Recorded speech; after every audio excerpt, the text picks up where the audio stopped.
یاد ہے. سوال یہ ہے اگر کوئی بندہ اپنی زکوٰۃ ادا نہ کرے اور حج عمرے پہ جائے اور نمازیں پڑھے تو اس کی عبادت قبول ہے؟ نماز روزہ حج زکوٰۃ قبول ہے؟ قبول اللہ کرنے والا ہے. نماز پڑھنی تو چاہیے، فرض ہے. اگر کوئی بے نمازی حج کرے تو فرض تو اتر جائے گا اس کا، اللہ قبول کرنے والا ہے. عمرہ شریف کرے گا تب بھی یہ نہیں کہا جائے گا کہ یہ نماز نہیں پڑھتا تو اللہ کا نام بھی لینا چھوڑ دے. عمرہ کر رہا ہے تو کرنے دیں اس کو، اللہ قبول کرنے والا قبول فرما لے. لیکن نماز نہیں چھوڑنی، یہ پڑھنی ہے. تو ہم تو قرآن و حدیث میں حکم ہے نا اس کا، تو اللہ کی طرف سے عائد کردہ فرض ہے تو چھوڑنا نہیں ہے. لیکن بالفرض انہیں بعض لوگ بولتے ہیں نا کہ انہیں وہ نیاز پہ خاص کر بولتے ہیں 11ویں کی نیاز کرتا ہے نماز ایک نہیں پڑھتا، کیا فائدہ. تو ان کو ہم سمجھاتے ہیں کہ ایسا نہ کہیں کہ نیاز کرنا ثواب کا کام ہے نا. تو اچھا درود شریف پڑھنا کیا ہے؟ ثواب کا کام ہے. کلمہ شریف پڑھنا کیا ہے؟ ثواب کا کام ہے. تو اب کلمہ شریف پڑھے تو آپ نے روکنا نہیں ہے، کیا فائدہ نہیں کہیں گے. درود پاک پڑھے گا کیا فائدہ نہیں. اللہ کا نام لیا کہ میں اللہ کا بندہ ہوں. نہیں اللہ کا بندہ مت بولو، تم نماز نہیں پڑھتے ہو. ایسا بولا کبھی کسی نے؟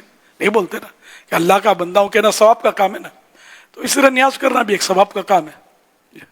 ذرا جشن ولادت بنانا، 11ویں شریف کرنا، یہ سب ثواب کے کام ہے. لیکن یہ کہ فرض نماز فرض ہے، باقی یہ نیاز یہ مستحب ہے. تو ہم پہلے نمازی ہیں پھر نیازی ہیں.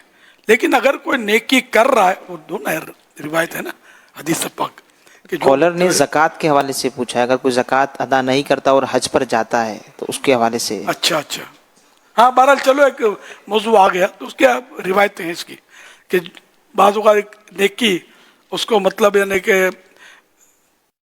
بچا کر آگے نکال دیتی ہے.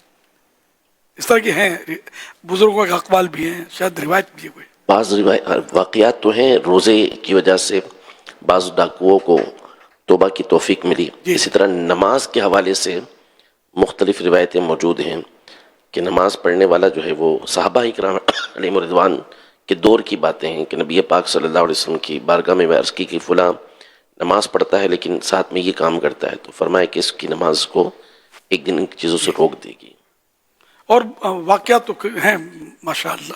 تو اس لیے کسی کو نیکی سے روکنا نہیں چاہیے. یہ تو ولید بن مغیرہ کی مطلب بدبختی تھی کہ اس کی قرآن کریم میں مذمت ہوئی ہے کہ مناع للخیر، یعنی بھلائی سے بڑا روکنے والا.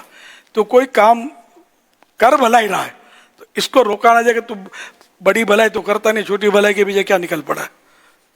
اللہ پاک نقطہ نواز ہے. اصل پیٹ میں درد کچھ اور ہوتا ہے. یہ کہا جائے گا نیاز جشن، اس پہ لوگ بولتے ہیں. درد اور کچھ ہوتا ہے، ورنہ یہ عام نیکیوں پر نہیں بولتے کہ اس نیکی کا کیا فائدہ، اس نیکی یوں نہیں بولیں گے. اس پر بعض اوقات بولتے ہیں. تو یہ اللہ ان کو شفا عطا فرمائے. دعا صحت کرتے ہیں اپنے.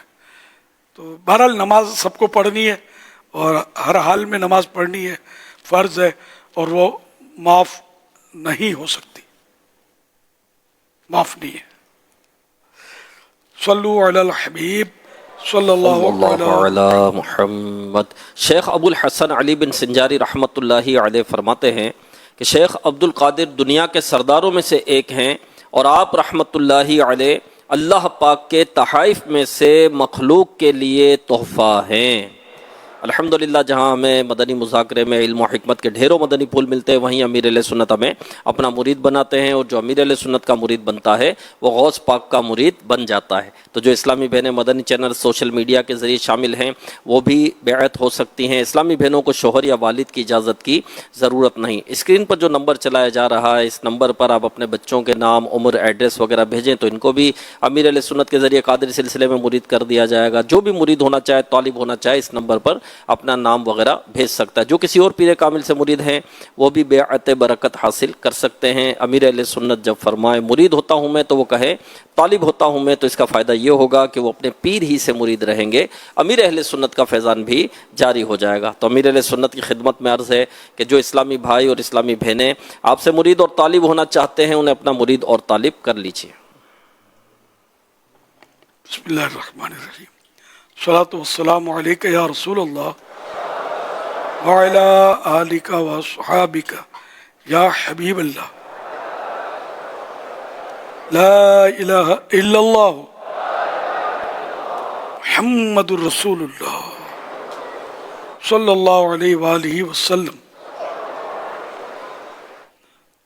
توبہ کرتا ہوں میں اپنے تمام پچھلے گناہوں سے اور آئندہ گناہ نہیں کروں گا. مرید ہوتا ہوں میں آپ کا اور آپ کے ذریعے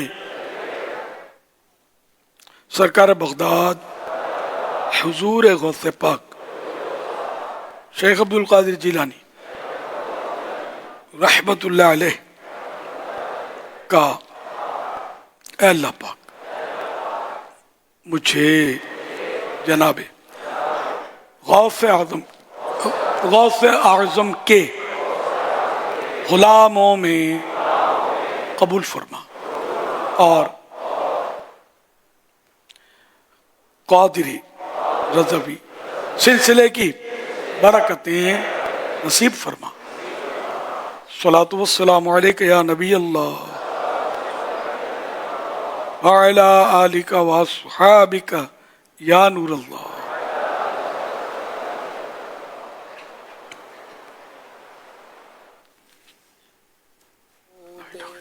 میرا نام محمود رضا ہے، میں لاہور سے بات کر رہا ہوں. میرا آپ سے یہ سوال ہے کہ دعا میں یہ کہنا یا اللہ پاک جو کچھ ہم نے پڑھا اس کا ثواب تیری بارگاہ میں پیش کرتے ہیں قبول فرمایا، اس کا کیا حکم ہے؟ دوبارہ سوال.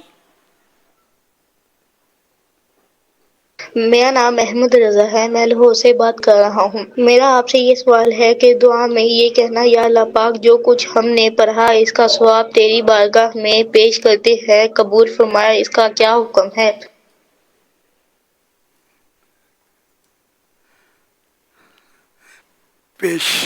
نہیں، ثواب نہیں پیش کیا جاتا نا اللہ کی بارگاہ میں. اللہ سے تو ثواب طلب کیا جاتا ہے. اللہ پاک جو عطا فرماتا ہے پھر اسے دوسروں کو پیش کرتے ہیں، یہ یوں کہا جاتا ہے. تو اس طرح کا جملہ تو نہیں کہا جائے گا اور کہا بھی نہیں جاتا. اگر کوئی کہتا ہے تو اس سے بچا ہی جائے گا. صلو علی الحبیب صلی اللہ علیہ محمد. یہ ویسے میں نے بھی کئی بار پڑھا تھا تو کیا کریں ایڈٹ.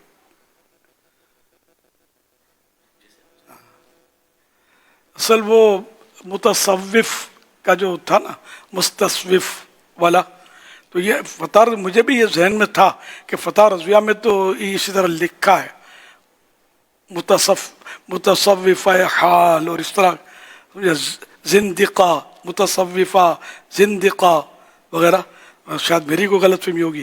تو اب فتح رضویہ میں چونکہ الفاظ ہیں تو اب ایڈٹ کرنے کی ضرورت نہیں ہے. جو میں نے عرض کیا تھا اس کو باقی رکھا جائے انشاءاللہ الکریم.